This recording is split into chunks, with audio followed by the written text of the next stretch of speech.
السلام عليكم ورحمة الله وبركاته. الحمد لله رب العالمين، والصلاة والسلام على أشرف الأنبياء وسيد المرسلين نبينا محمد وعلى آله وأصحابه وسلم تسليما كثيرا، وبعد. بتوفيق Allah subhanahu wa ta'ala ametuafikisha tena kukutana katika majlis hii, na barnamiji yetu ikiwa ni risalatu fi ad-dima'i at-tabi'iyya lin-nisa'i, mmoja katika kibaru al-ulama ambaye pia alikuwa ni katika watu ambao ni udhu katika hay'a kibaru ulama ya lajnatu daima ya Saudi,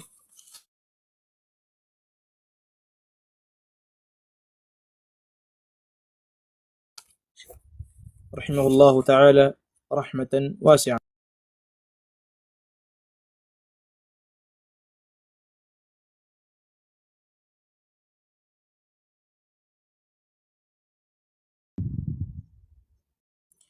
في الطوارئ على الحيض، فصل ya tatu ambayo ipo kuzungumzia at-tawari, vile au yale yenye kuzuka, ala al-haydhi, katika wakati wa hedhi. الفصل الثالث، فصل ya tatu, fi at-tawari, katika vile vyenye kuzuka, ala al-hawdhi, katika hedhi. Qala at-tawari'u ala al-haydhi anwa'un, yenye kuzuka katika hedhi yapo katika namna mbalimbali. النوع الأول، نمنا يا منزو، زيادة أو نقص، نكزيدي أو كبنغوة. زيادة أو نقص، نكزيدي أو كبنغوة. مثل، mfano, an takuna adatu almar'a, ni pale inapokuwa ile eda ya mwanamke 6 ayamin, ni siku 6. Fayastamiru biha, lakini mwanamke akaona ile damu ni yenye kuendelea, ila 7, mpaka siku 7. Wakati yeye anajua kabisa kwamba mzunguko wake huwa anaenda ndani ya siku 6, lakini ghafla siku anaona zile siku 6 zimepita, anaona kaenda zaidi ya siku 6. Au takuna aidatuha 7, au wakati mwingine ikawa eda yake ni siku 7. Fatatuhuru li6, ghafla akaona tena ametaharika katika siku 6.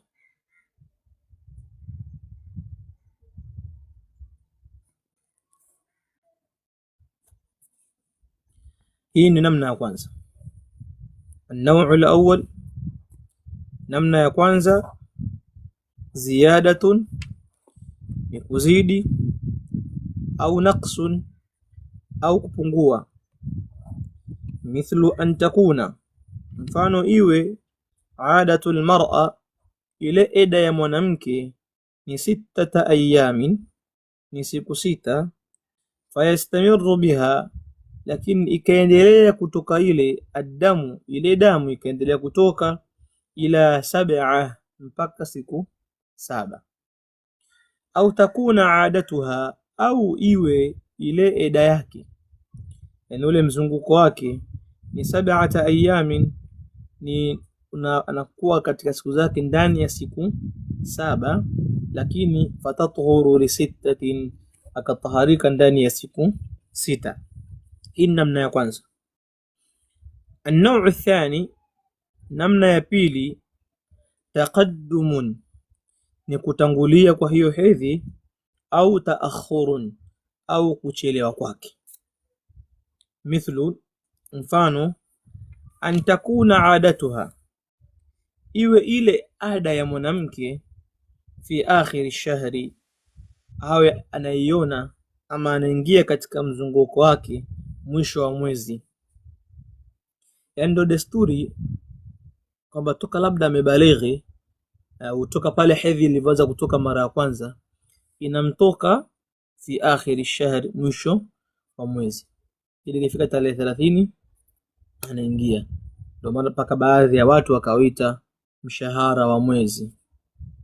Sasa kuna mwanamke ikamtokea hiyo kila mwisho wa mwezi ndo ada yake, kila mwisho wa mwezi anaingia, lakini fatara alhaidha fi awwalihi, punde akaona tena hali imebadilika, akaona hedhi mwanzo wa mwezi badala ya kuona mwisho wa mwezi. Au takuna, au iwe adatuha fi awwal shahri, iwe ada yake au ule mzunguko wake kawaida huwa anaingia mwanzo wa mwezi, lakini ghafla mzunguko ukabadilika, fatarahu fi akhirihi, akaanza kuona anaingia katika hedhi mwisho wa mwezi baada ya kuwa alikuwa anaingia mwanzo wa mwezi. Katika hali hizi mbili, Sheikh anasema waqad ikhtalafa ahlul ilmi, wamekhtalafiana wenye elimu, fi hukmi hadhaini an-naw'aini, katika hukumu ya namna hizi mbili. Wassawabu, na lililokuwa sahihi, annaha, ni kwamba, mata ra'at ad-dama, wakati wowote ule mwanamke atakapoona damu, fahiya haidhun, basi hiyo ni hedhi. Wakati wowote ule mwanamke atakapoona damu, basi ajue hiyo ni hedhi, pasina kuangalia kwamba ameingia katika hali ya mvurugiko wa kiada yake. Ni kama tulivyoona kwamba hali ya kwanza labda alikuwa anaingia siku 6 ghafla zikawa 7, au alikuwa anaingia siku 7 ghafla zikawa 6, au alikuwa anaingia mwanzo wa mwezi ghafla ikawa mwisho wa mwezi, au alikuwa anaingia mwisho wa mwezi ghafla ikabadilika ikawa mwanzo wa mwezi. Hili jambo wamekhtalafiana wanachuoni, lakini kauli iliyokuwa sahihi ni kwamba wakati wote ule mwanamke akiona damu, basi hiyo ni hedhi. Manake iwe ni mwanzo wa mwezi au mwisho wa mwezi, iwe ndani ya siku 6 au siku 7, vyovyote vile. Wamata tahurat minhu, na wakati wote ule ambao atakaotaharika huyo mwanamke kutokana na hiyo hedhi, fahiya tahirun, basi atakuwa ni tahara, pasina kuzingatia kwamba miezi miwili nyuma nilikuwa naingia siku 6, sasa mwezi huu nimeingia siku 7. Kwa hiyo asihesabu kwamba hizi siku 6 ndio hedhi, ama ile siku moja ile aliyozidi sio hedhi, labda ni damu ya uharibifu. Au labda alikuwa anaingia siku 7, alafu baada ya siku 6 akaona ametaharika, damu hazitoki, na ile alqassatu albayda, yale majimaji yale meupe yakawa yametoka, yale ambayo anajulisha kwamba ametaharika yakawa yametoka, lakini akaona mimi sijataharika. Kwa nini? Mimi huwa naingia siku 7 na leo naona imetoka hii siku 6. Umeona? Kwa hiyo hapo tunamwambia hapana. Umeona? Hapana, haitaki kuwa hivyo, bali akiona damu ahesabu kwamba ipo katika hedhi, na akiona tahara ahesabu kwamba yuko katika tahara pasina kuzingatia ule mfumo ambao yeye alikuwa ameuzoea.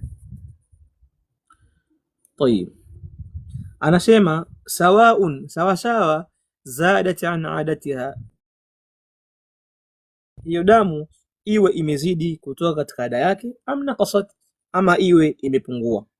Wa sawaun taqaddamat am taakharat, na sawa iwe ametangulia kuingia kabla ile hali yake alikuwa amezoea, ambao mfano ni mwanzo wa mwezi, au taakharat, au akawa labda amechelewa. Lakini sheria haijalishi hilo. Tunachoangalia damu imetoka, wewe uko katika hedhi, damu imekatika, wewe uko tahara, takuswali. Wasabaqa dhikru dalili ala dhalika, na tumetangulia kutaja dalili juu ya hilo fil fasli qablahu, katika fasli ya kabla yake ambayo tulisoma juzi Jumatano nadhani. Haithu allaqa ash-shari'u, kwa kule kutundika mweka sheria ahkama al-haydhi, zile hukumu zinazofungamana na hedhi, biwujudihi, kwa kule kupatikanwa kwa hiyo hedhi yenyewe, kwamba pale hedhi itakapokuwa imepatikana, hedhi inatoka, basi huyo mwanamke atasabika ni haidha, yupo katika hedhi. Lakini kama hedhi itakatika, atasabika kwamba huyo mwanamke ashakuwa katika hali ya at-tuhur, yuko tahara. Wa hadha madhhabu ash-Shafi'i, na haya ndio madhhab alioenda nalo hiyo Imam Shafi'i, kama ilivyokuja katika al-Umm juzu ya kwanza ukurasa 72. Anasema wa ikhtiyaru Sheikh al-Islam Ibn Taymiyyah, lakini pia ndio ikhtiyar ya Sheikh al-Islam Ibn Taymiyyah kama ilivyokuja katika Majmuu' al-Fatawa yake mujallad ya 19 safha 237 mpaka 239. Wa qawahu sahibu al-Mughni, lakini pia kaitilia nguvu kauli hii yule mwenye kitabu al-Mughni ambaye ni Muwafaquddin Ibn Qudama rahimahullahu ta'ala. Asema wa qawahu, na kaitilia nguvu kauli hiyo sahibu al-Mughni fihi, yule mwenye Mughni katika hiyo Mughni yake, wa nasarahu, na kainusuru hiyo kauli ya kusema hatutaangalia ada imezidi ama imepungua, tutaangalia ule mvurugiko wa mzunguko. Maana hii inatokea kwa wanawake wengi, kupata mvurugiko wa mzunguko wa hedhi, kwamba wakati mwingine akataharika na siku 6 wakati alikuwa anaingia 7, na wakati mwingine alikuwa anaingia mwisho wa mwezi akaanza kuingia mwanzo wa mwezi. Kwa hiyo Ibn Qudama ameinusuru hiyo kauli ya wale ambao wanasema katika kitabu chake Mughni Ibn Qudama rahimahullahu ta'ala. Tayib, anasema Ibn Qudama katika hiyo Mughni yake, faqala, na akasema walau kanat al-aada, na lau ada ya mwanamke mu'tabara, ingekuwa ni yenye kutegemewa, yani ule upangaji wa ada kwamba siku 7 ama siku 6, mwanzo wa mwezi au mwisho wa mwezi, kama hizi ada hizi zingekuwa zinategemewa ala alwajhi almadhkur, kwa ile namna ambayo ni yenye kutajwa fil madhhabi, katika madhhab ya kusudia madhhab ya Hanbali, la bayyanahu an-nabiy sallallahu alayhi wasallam, basi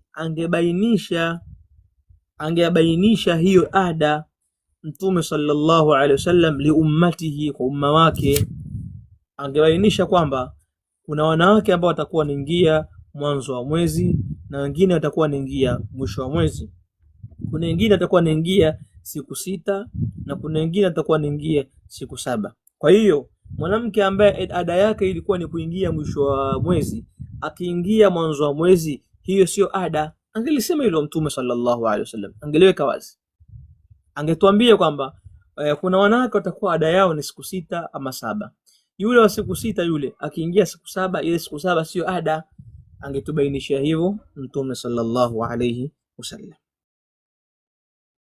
Sawa Lakini walamma wasi'ahu, sasa pale kulipomkunjulia yeye taakhiru bayani, kule kuchelewesha kubainisha kwake mambo haya, walamma wasi'ahu, kusinge walamma wasi'ahu, kusinge mkunjukia yeye mtume, taakhiru bayanihi, kuchelewa kubainisha jambo hili. Yani kama ingekuwa hizi ada zinazingatiwa kweli, basi mtume asingepata nafasi ya kuchelewesha kubainisha. Idh la yajuzu, kwa kule kuwa haifai, taakhiru albayani, kuchelewesha kubainisha mambo ya kisheria, an waktihi, kutoka katika wakati wake munasaba. Wa azwajuhu, na wakeze mtume sallallahu alayhi wasallam, wa ghayruhunna, na wasiokuwa wakeze mtume, minan nisai, katika wanawake wengine, yahtajina ila bayani dhalika, walikuwa wanahitajia sana au wanahitajia sana kubainishiwa jambo hilo, fi kulli wakati, katika kila wakati, kwa sababu jambo la hedhi limebeba ahkamu mbalimbali zinazorudi kwao.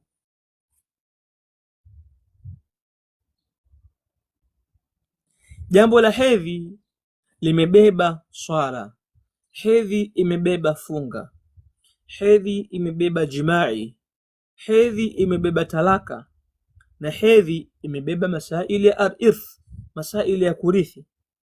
Kwa lazima mtume sallallahu alaihi wasallam angekuwa ameelekezwa na Allah kutuelezea mambo ya ada haya ya siku 6, 7 au mwanzo wa mwezi na mwisho wa mwezi, mtume asingepata nafasi ya kuchelewesha kubainisha, kwa sababu haifai mtu kuchelewesha kubainisha masaila ya kisheria kutoka katika wakati wake. Anaendelea Sheikh, anasema falam yakun liyughfila bayanahu, kama kweli hizi ada hizi ambazo wanachuoni wametuwekea kama zingekuwa zinazingatiwa katika sheria, basi mtume asingeghafilika kubainisha mambo haya. Lakini wama jaa, hapajaja anhu sallallahu alayhi wasallam, kutoka kwa huyo mtume sallallahu alayhi wasallam, dhikru al-ada, kutaja ada, yani kutaja siku za hedhi kwamba ziwe ngapi ngapi, wala bayanuha, wala kuzibainisha, illa fi haqqi al-mustahadha, isipokuwa mtume pekee kataja ada katika haki ya yule mwanamke mwenye istihadha, damu al-irqi, ile damu ya mshipa, la ghaira, si kwa mwinginewe. Na hapa shekhe ana haya maneno yapo katika Al-Mughni Ibn Qudama juzu ya kwanza ukurasa 396, na haya maneno aliyosema mwisho kule kwamba shekhe mtume hajataja ada ya mambo ya hedhi wala kubainisha, isipokuwa kataja katika mambo ya istihadha, ni yale maneno ambayo mtume sallallahu alaihi wasallam alimwambia Fatima bint Abi Hubayshi, hadithi ambayo kaisimulia mama Aisha radhiyallahu ta'ala anha, ambayo amepokea al-Imam al-Bukhari na al-Imam Muslim rahimahumullahu ta'ala katika sahihi zao, kwamba mtume sallallahu alaihi wasallam baada ya kujiwa na mama Aisha na huyu Fatima binti Abi Hubayshi, akamuuliza mtume sallallahu alaihi wasallam kwamba inni ustahadhu fala athhur, mimi natokwa na damu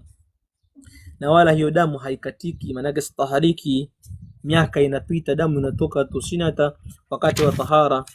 Afa ad'u as-sala, je niache sala? Qala, akasema mtume, la, hapana, inna dhalika irqun, hakika huo ni mshipa, yani huo mshipa umpata jeraha, ndio maana unatoa nini, unatoa damu. Walakin da'i as-salata, lakini acha kusali, qadra al-ayyam allati, kwa kiasi yale masiku ambayo kunti tahidhina fiha, ulikuwa ukipata hedhi katika hayo masiku. Thumma ghtasili, kisha utaoga, wasalli, na utaswali. Kwa mtume sallallahu alaihi wasallam hajataja ada isipokuwa katika hadithi kama hii, na katika hadithi hii kaelezea masala ya al-istihadha. Kwa hiyo tayari hapa nadhani limeshapatikana aljawabu alkafi, jibu la kutosheleza liman sa'ala an hadhihi almasail, kwa hiyo ambaye atauliza kuhusu masala haya kama bwana mimi kuna wakati napata mvurugiko wa hedhi, kuna wakati naingia siku 6, mara naingia siku 7, wakati mwingine naingia mwanzo wa mwezi, wakati mwingine naingia mwisho wa mwezi. Sasa ile kile kinachozidi, mfano mimi naingia siku 6, kile kinachozidi kile cha 7 ni hesabu kwamba ni hedhi ama ni hesabu ni hedhi? Na wakati mwingine naingia mwanzo wa mwezi, wakati mwingine mwisho wa mwezi. Je, kama ambaye naingia mwanzo wa mwezi ikitokea siku nikaingia mwisho wa mwezi, je vipi, ni hesabu ni hedhi? Haya ndio majawabu ambayo ameyajibu Sheikh rahimahullah, na kusema kwamba hii kauli ndio kauli sahihi mbele ya ahlul ilmi rahimahumullah ta'ala, kwa kuzingatia dalili zinazotoka kwenye Qur'ani na sunna za bwana Mtume Muhammad sallallahu alayhi wa ala alihi wa sahbihi wasallam. Hizo sampuli mbili kama tulitaja. Sampuli ya kwanza ni ziyadatun wa naqs, kuzidi hedhi ama kupungua na ziada na sampuli ya pili ni taqaddum au taakhur, kuwahi kuingia katika hedhi au kuchelewa kuingia katika hedhi kutoka katika ule mfumo ambao mwanamke amezoea. النوع الثالث namna ya tatu, sufratun au qudra, ni mwanamke kuona umanjano au uchafu. Yani maana yake kuona uchafu ambao umechanganyika na umanjano au kuona damu ambayo ina umanjano au damu yenye uchafu.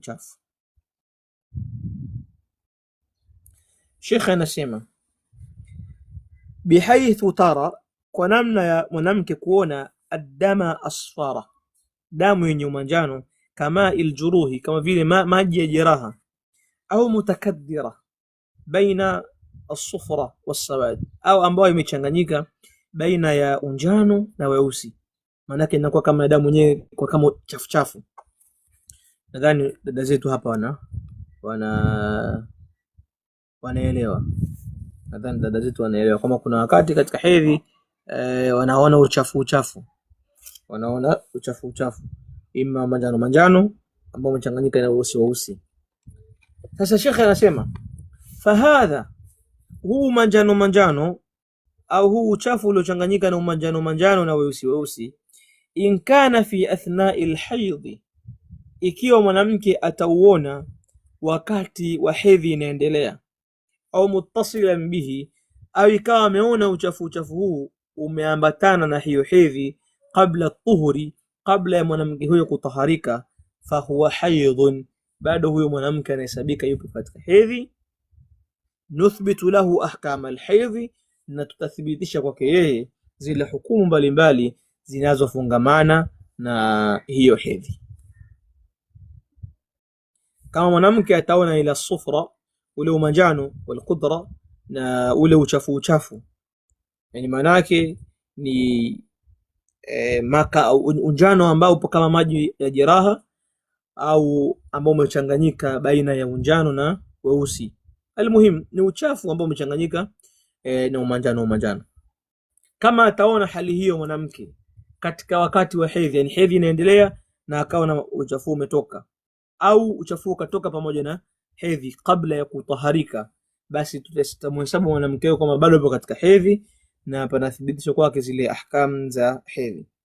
Wa in kana ba'da tuhuri, lakini kama ataona hali hiyo ya huo uchafu baada ya tahara, yani ametaharika lakini tena baadaye anaangalia anashangaa kuna uchafu wa njano hivyo na weusi unamtoka, falaisa bihaidhin, hiyo sio hedhi. Falaisa bihaidhin, hiyo sio hedhi. Liqawli Atiya, wa qawli ya Atiya radhiyallahu ta'ala anha, aliposema kunna la na'uddu as-sufra, tulikuwa sisi hatuhesabu ule uchafu wa manjano unaotoka, hatuhesabu. Kunna, tulikuwa, la na'uddu, hatuhesabu, as-sufra, ule umanjano, wal qudra, na ule uchafu, baada tuhuri, baada ya kwamba tumetaharika, ule umanjano na ule uchafu unaotoka tulikuwa hatuhesabu shay'an kuwa ni chochote. Yani tulikuwa ukitoka huo uchafu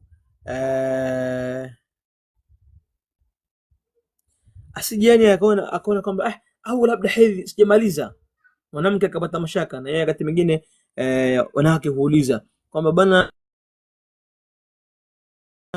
nimetaharika lakini bado naona kama kuna uchafu unanitoka vipi?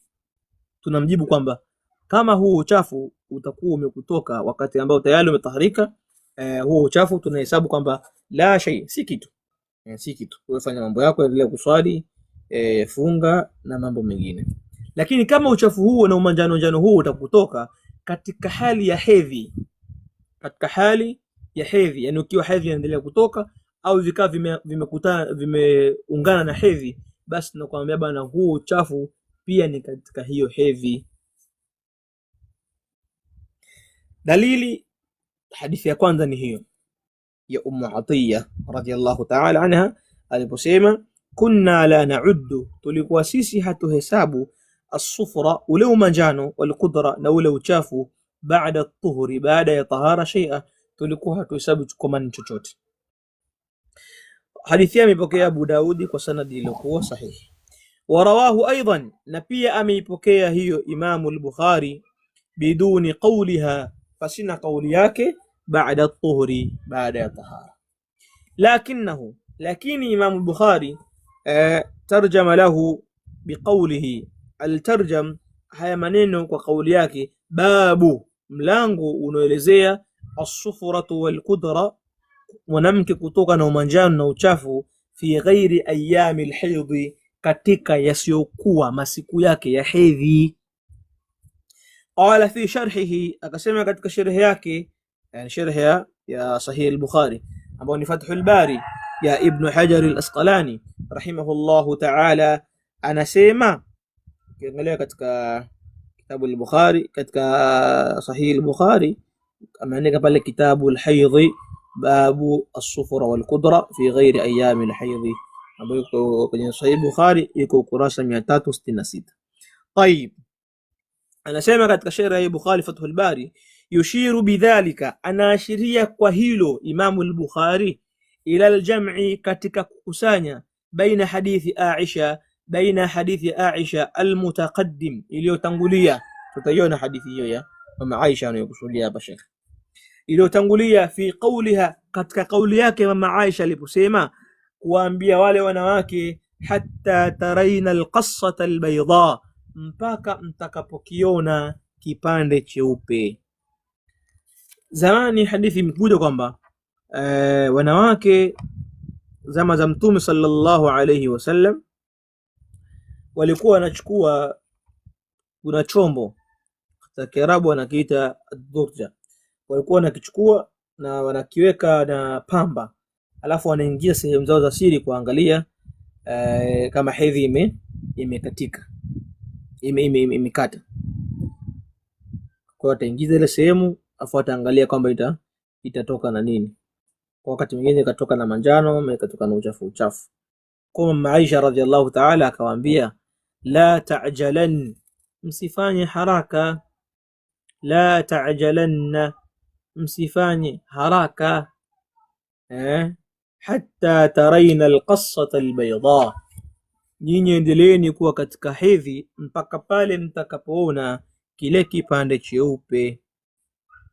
Kwa Imam al-Bukhari alikuwa anakusanya baina ya hadithi hii ya mama Aisha wa baina hadithi Ummi Atiyya, na baina hadithi Ummi Atiyya ambayo inasema tulikuwa sisi hatuhesabu ule umanjano na ule uchafu baada ya tahara kuwa ni chochote.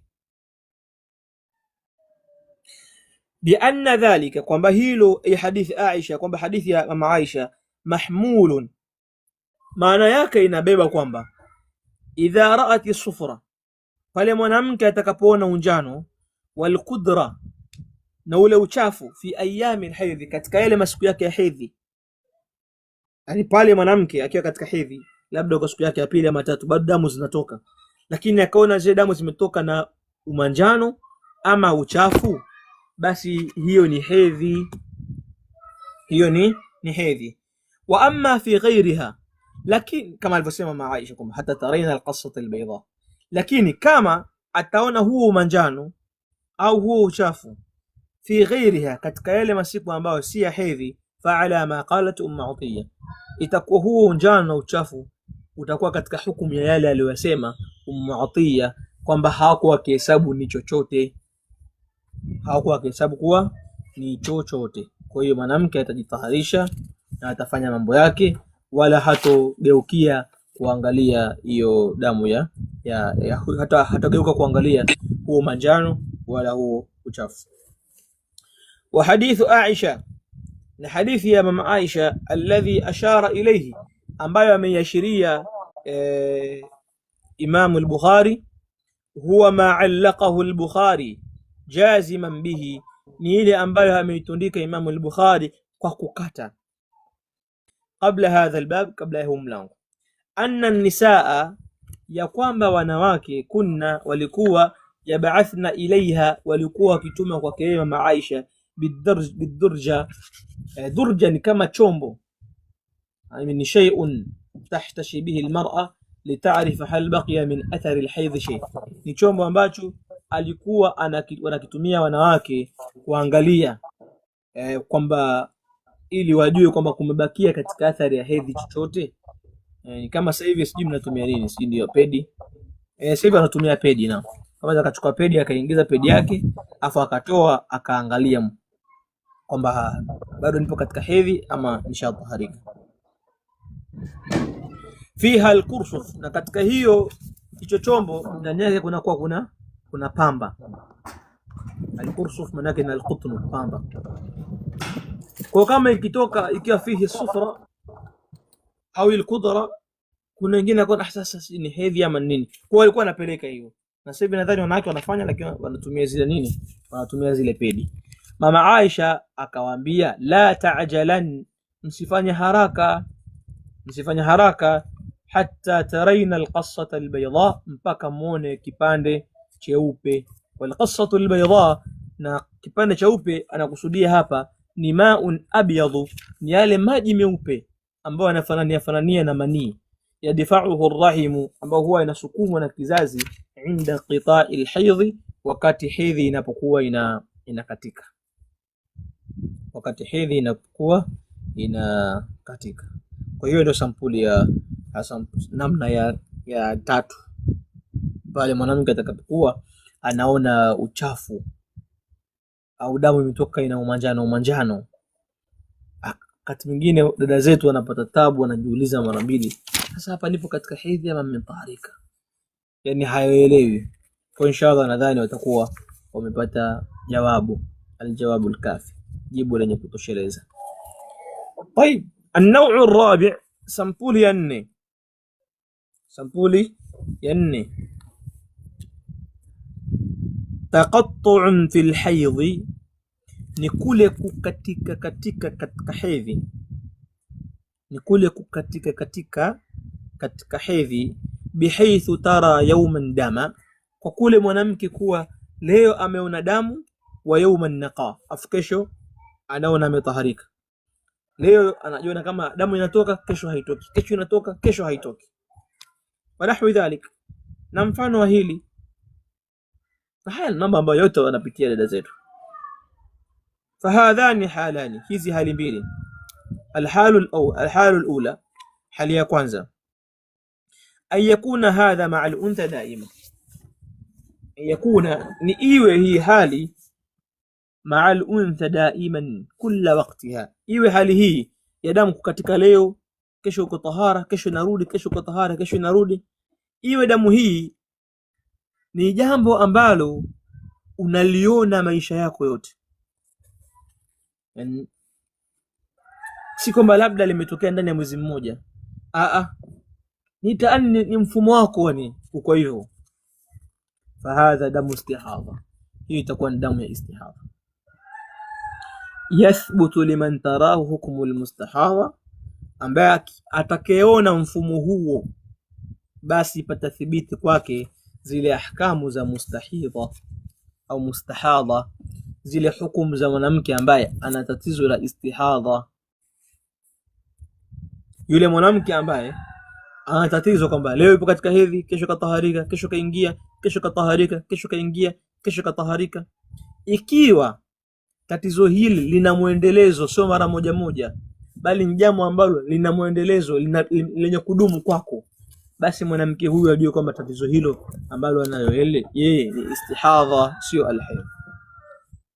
Kwa hiyo baada hapo zitafungamana kwa kesi za hukumu za alistihadha, ambao ni zile ambazo Mtume sallallahu alaihi wasallam amefundisha Fatima bintu Abi Hubaisha kwamba atakuwa anakaa kwa kadri ya zile siku ambazo alikuwa akikaa katika hedhi, kisha baada hapo ataoga, atajitaharisha and then atafanya ibada. So kwamba labda leo yuko tahara, kesho anaingia katika hedhi, kesho tahara hedhi, kwamba ambiwa na sheria oga leo, kesho usioge kwa sababu kuna hedhi. Kesho swali kaoga, swali, kesho si swali. Itakuwa basi ni taabu kwa mwanamke, itakuwa ni shida, kwa sababu nyinyi mnaelewa kwamba mwanamke akioga hedhi kuna mambo anaambiwa afumue nywele, kama amesuka atakiwa afumue nywele, si nini. Sasa hii jambo kwa dada zetu ni shida sana. Kwa kama sheria ingekuwa hivyo, maana yake sheria ingekuwa ni nzito kidogo kwa dada zetu. Haya, alhalu thania, hali ya pili, alla yakuna mustamirra ma'a al-untha, iwe hali hiyo si yenye muendelezo kwa mwanamke, bali yaatiha baadhi alwaqti, bali inakuwa inamjia tu katika baadhi ya nyakati, yani mara chache iwe inamtokea hali hiyo. Wayakun laha waqtun tuhurin sahih, na lakini akawa yeye huyo mwanamke ana wakati wake wa tahara sahihi, kwamba anajua kabisa mimi huwa na mara nyingi huwa nikifika hatua hii na kuwa nimetaharika, anajua kabisa. Lakini sasa kuna wakati tu inatokea, mara leo anaona damu, kesho damu haioni, kesho anaona damu, kesho damu haioni, mara chache ikatokea hali hiyo. Katika mazingira kama haya anasema faqad ikhtalafa alulama rahimahumullah ta'ala, wamekhtalafiana wanachuoni Allah subhanahu wa ta'ala awarehemu fi hadha an-naqa, katika tahara huu, kwamba leo mwanamke ameona siku zake, kesho ametaharika, kesho anaona siku zake, kesho ametaharika. Huku kutaharika huku wamekhtalafiana wanachuoni kuhusu jambo hilo. Hali yakunu tuhuran, je, hiyo huko kutaharika leo, kesho damu, kesho ametaharika, kesho damu, huko kutaharika huko kuna hesabika kweli tahara, au yansahibu alayhi ahkamu alhayd, au huko kusafika huko bado kutakuwa kunafungamanishwa na zile hukumu za hedhi, kwamba leo mwanamke kaona damu, kesho haoni damu, haitoki kabisa, kila akiingiza peji yake kujiangalia anaona yuko safi kabisa, lakini ghafla kesho anaingia anaona damu, kesho tena damu haitoki. Je, katika zile siku zile ambazo anaona damu haitoki, ile ni tahara, au japo damu haitoki lakini bado zitakuwa zinafungamana kwake zile hukumu za hedhi, au hali na kuaje? فمذهب الشافعي، مذهب يا إمام الشافعي رحمه الله تعالى في أصح قوليه، katika قولي sahihi zaidi katika kauli zake mbili, annahu yansahibu alayhi ahkamu alhayd, ni kwamba hiyo tahara yake ya siku moja hiyo inafungamana na zile hukumu za hedhi. Maana yake japo damu haitoki bado hataruhusiwa kuswali, japo damu haitoki bado hataruhusiwa kufunga, japo damu haitoki bado hataruhusiwa kuingiliwa na mengineo. Kwa hiyo fayakunu haidha, maana yake bado ataendelea kuwa mwanamke yupo katika nini, huyo mwanamke ataendelea kuwa bado yupo katika hedhi, yapo katika haya. Wa huwa ikhtiyaru Sheikh al-Islam, na hii ndio kauli aliyochagua Sheikh al-Islam Ibn Taymiyyah rahimahullah ta'ala, wa sahib al-Faiqi, na yule mwenye kitabu al-Faiqi katika masaili ya fiqhi. Sababu Faiqi ziko mbili, kuna Faiqi katika masaili ya hadithi na al-Faiqi katika masaili ya hadithi, na kuna al-Faiqi katika masala ya fiqhi. Kwa hiyo mwenye Faiqi ile katika zile usul al-fiqhiyya ndio amesema hivyo. Wa madhhabu Abi Hanifata, lakini pia hii kauli ndiyo ambayo ameenda nayo madhhabu ya Abi Hanifa kama ilivyokuja katika kitabu al-Aslu. Wadhalika, na hilo lianna al-qassata al-bayda, ni kwamba lile pande kile kipande cheupe, la tura fihi, hakionekani katika hiyo siku moja ambayo damu haitoki. Yani vile vimaji vile, nadhani inshallah wakati wa maswali hata mimi nitauliza dada zetu watuelezee pia, kwa sababu sisi tunafundisha, lakini dada zetu wao wana elimu zaidi katika hili, kwa sababu wao wanaona, hawajui tu hukumu zake, sisi tunaelezea hukumu zake, lakini challenge hizo wanazipata wao, kwamba kama mtu ana tatizo kwamba leo anaingia, kesho haingii, kesho damu inatoka, kesho haitoki, wakati ule ambao damu inakuwa haitoki, ile siku ambayo damu haitoki, yale maji meupe meupe ambayo ni kama manii yanakuwa hayaoni, ama maji ambayo maji meupe hayo huwa ndio yanayojulisha utahara wake, kwamba huyu mwanamke sasa hivi ashakuwa tahara. Waliannahu, lakini pia ni kwa sababu lau ju'ila tuhura, lau kama ile siku moja tungehesabu kwamba ndio tahara, lakana ma qablahu haidha, manake ingekuwa ile damu iliyotoka jana ni hedhi, sawa? Yani leo si hedhi imetoka, kesho haijatoka, kwa hii damu iliyotoka jana ni hedhi, alafu hii ya siku hii hii siku ya pili yake tunasema ni tahara. Kwa hiyo wa mabadahu haidha, na ile damu itakayotoka kesho pia ni hedhi. Sasa bila kwaje hapo itakuwaje? Yani kwamba Jumatatu mwanamke anasema ni damu nipo katika hedhi, Jumanne hayupo katika hedhi, alafu Jumatano yupo katika hedhi. La qaila bihi, kauli hii hakuna mtu anaweza kuisema, hakuna mtu anaweza kusema kauli kama hii. Wa illa, na kama ikiwa sasa hakuna mwenye kusema hivyo, kwamba kuna mwanamke kaingia katika hedhi Jumatatu, Jumanne kataharika, na Jumatano kaingia katika hedhi tena, ikiwa kauli hiyo hakuna mtu ambaye anaweza kaisema, basi tutasema hivi, pale alipoingia ile Jumatatu sikaingia katika hedhi, Jumanne hajaingia, tungesema hivi lanqaddatil idda. Asa wa illa, isipokuwa lanqaddatil idda, ingekuwa ni yenye kuisha eda bilqur'i, wa ile hedhi kukatika, bi 5 ayami, kwa siku 5. Sawa yani sawa, Jumatatu kaona, Jumanne hajaona, sheria inamwambia bana, dadangu bado wewe upo katika hedhi, lakini damu haitoki, na kila nikijiangalia mimi sioni damu kabisa, hakuna athari ya damu. Ndiyo, lakini wewe upo katika hedhi, kwa sababu mwisho wa siku Jumatano pia umeona damu imetoka, Alhamisi damu haijatoka, Ijumaa imetoka, Jumamosi yani hivyo. Tutakwambia wewe utaangalia eda yako ile ambayo umeizoea. Mfano wewe unaingia siku 5, wewe ndio unakuwa unataharika, basi zikishafika siku zako 5 oga, itakuwa tayari umefanyaje, umetaharika. Na hii ni kwa wale ambao jambo hili linatokea mara moja moja.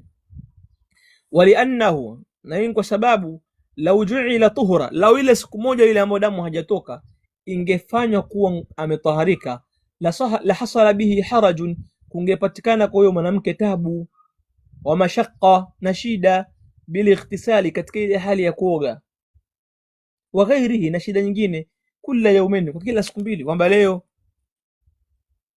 uko katika hedhi, kesho unaoga tahara, unajisafisha, kesho tena hedhi, kesho kuto tena unajisafisha. Maanake Jumatatu ulikuwa na msuko wako, Jumanne inabidi ufumue ili uoge. Ukishafumua ukioga unajisafisha, unasuka. Jumatano tena damu inatoka, Alhamisi tena ukafumua tena ili uoge.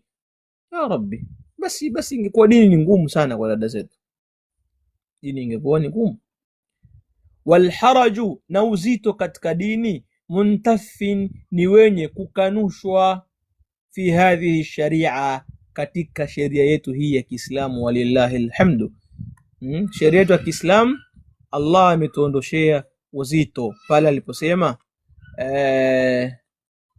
wama ja'ala alaykum fid dini min haraj, na wala Allah hajajalia kwenu nyinyi katika hii dini yenu uzito. Allah subhanahu wa ta'ala anatuambia kwamba hajajalia katika dini yetu uzito.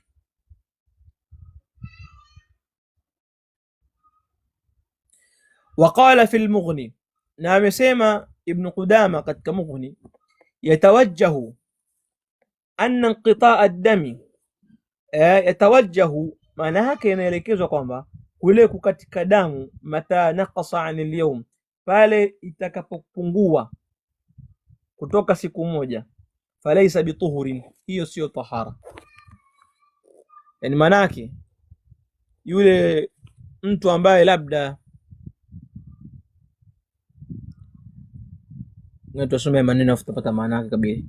Anasema yatawajjahu anna inqitaa ad-dami, kwa maana yake maelezo yanatoka kwamba kule kukatika kwa damu, mata naqasa, pale itakapopatikana pungufu, anil yaumi, la siku, falaysa bituhurin, hapo haitohesabika huko katika kwa damu hiyo ni tahara. Binaan ala riwayati allati, kwa kujengea juu ya riwaya ambayo hakainaha, tumeielezea, fi nifasi, katika nifasi, annaha, ya kwamba nifasi, la taltafitu, haigeukiwi, ila ma duna al-yawmi, kwa ile isiyokuwa, kwa yule aliyetoka damu chini ya siku moja. Wa huwa sahihu insha Allah, na hiyo ndio kauli sahihi insha Allah. Lianna ad-dama, kwa sababu damu, yajri marratan, inatoka mara moja, wa yanqati ukhra, na inakatika mara nyingine. Wa fi ijabi al-ghusli, na katika kuwajibishwa kuoga, ala man tatahhara, ni kwa yule ambaye ametaharika, sa'atan ba'da sa'a, lisali moja baada ya lisaa, harajun yantafi, kwa ajili ya kuondosha ule uzito. Liqaulihi ta'ala, kwa kauli yake Allah, wama ja'ala alaykum fid-dini min haraj, wala Allah hajajalia kwenu nyinyi katika dini uzito. Qala, akasema, fa'ala hadha, kwa kauli hizi, la yakunu inqita'u ad-dam, hakuhesabiki kule kukatika kwa damu, aqallu min yawmin, chini ya siku moja.